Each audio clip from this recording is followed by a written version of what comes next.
Iri, sebuah kata yang kuat, yang mungkin adalah sepatah kata yang tepat untuk mendeskripsikan perasaanku sekarang. Terkadang aku berpikir sejenak setiap kali sebelum aku tidur. Kenapa orang yang bisa segalanya seperti diriku tidak kunjung mempunyai tujuan yang jelas? Ribuan malam sudah kutanya diriku sendiri pertanyaan seperti itu, dan belum kutemukan jawabannya hingga sekarang. Dan kini aku iri pada orang yang memiliki mimpi, yang memiliki cita-cita, angan, ambisi, tujuan. Apakah keinginanku terlalu cetek kalau aku bilang mimpiku hanya sekedar melanjutkan hidup saja? Apakah itu saja tidak cukup? Semua pertanyaan itu, apa aku akan bisa menjawabnya suatu saat nanti? Pilihan apa yang akan kuambil jika sudah kutemukan jawabannya? Ataukah aku tak akan pernah bisa menemukan jawabannya?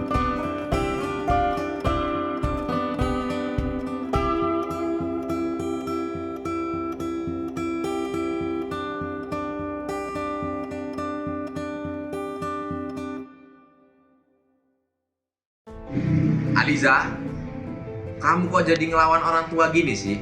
Papa ini gak pernah ngajarin kamu buat ngebantah orang tua ya.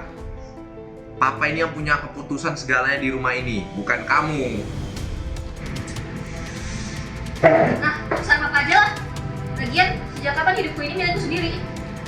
Kalau tak bakal gini jadinya. Terus, aku hidup ngapain?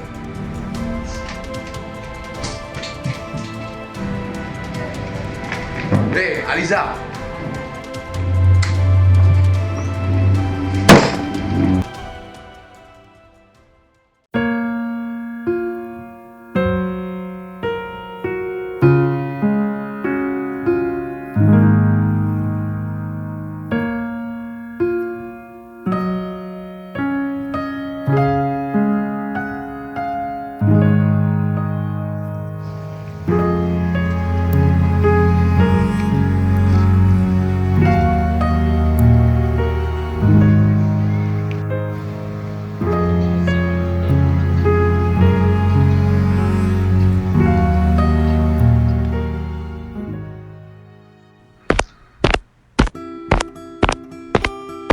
Hei, lagi ngapain? Enggak. Lagi enggak ngapa-ngapain. Gak mungkin lah ada orang dewasa datang ke taman sendirian.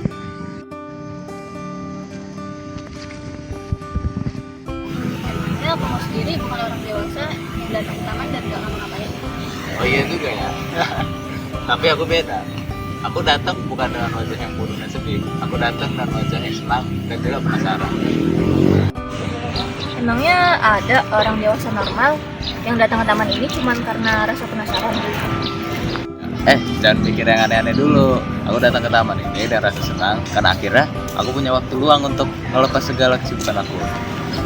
Aku juga penasaran gimana sih rasanya main di taman. Soalnya waktu kecil aku nggak pernah main di taman sama sekali. Ngomong-ngomong, nama kamu siapa? Oh, Aliza. Kamu sendiri? Namanya siapa? Nama aku Altair Ahmad. Unik juga namamu. Jarang juga nggak sih yang punya nama begitu di negara ini? Emangnya arti namamu apa? Aku nggak tahu ya, aku nggak pernah ketemu sama orang tua aku. Mungkin nggak akan pernah. Loh, maaf, aku nggak bermaksud. Ya lah, santai aja kali. Aku nggak marah kalau cuma bercanda aja. Sopankah bercanda begitu sama orang yang baru dikenal? Iya, nggak lagi-lagi deh.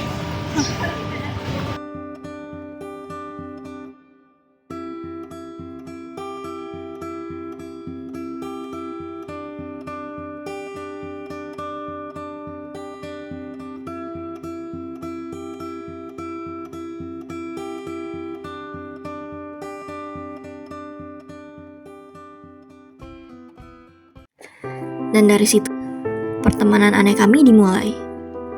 Setelah mengenalnya, kami ternyata satu jurusan di fakultas yang sama.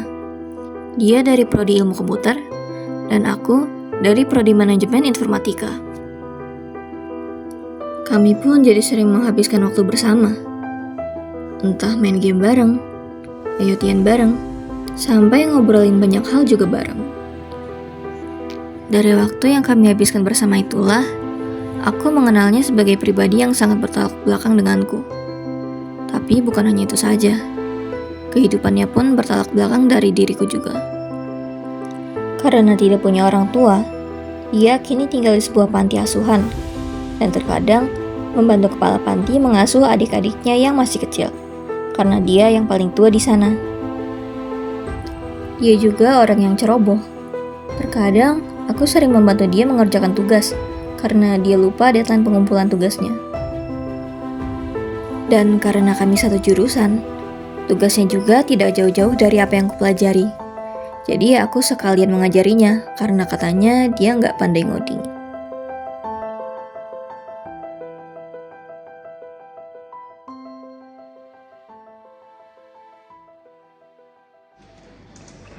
Lis, bisa tolong bantuin aku ajarin lo ngoding nggak? Bagian looping, aku lupa kalau ada tugas ngoding. Deadline malam ini. Main follow terus ya. Sini, gue ajarin. Jadi gini caranya.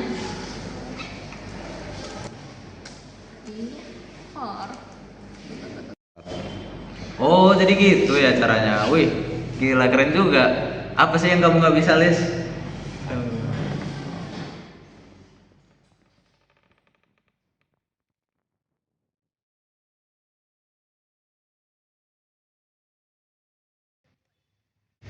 Enak ya jadi Lis, serba bisa, ngoding lu bisa, main gitar bisa, poli juga jago, ngegambar juga bagus. Emang apa sih yang kamu nggak bisa? Kau serius bilang itu? Ya maksud aku, emang orang mana sih yang nggak mau jadi Lis yang serba bisa?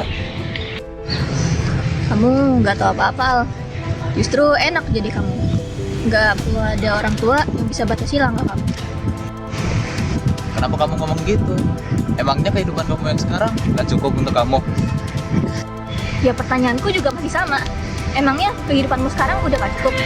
Kamu iri sama aku yang nggak punya apa-apa ini. Kenapa? Mungkin kamu nggak punya apa-apa. Mungkin bagimu juga kebebasanmu itu bukan apa-apa untukmu. Tapi bagiku, itu segalanya. Kamu punya tujuan hidupmu, Alan. Kalau emang kebebasan itu berarti harus menghilangkan orang tua aku lebih memilih hidup terkekang selamanya.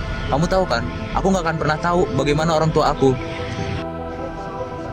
Gak ada henti-hentinya aku untuk bercita-cita ketemu orang tua aku suatu saat. Walaupun aku tahu itu suatu hal yang mustahil. Terus juga, kamu bisa banyak hal yang menurut aku sangat hebat. Karena bagiku, gak ada orang yang ngajarin hal-hal tersebut.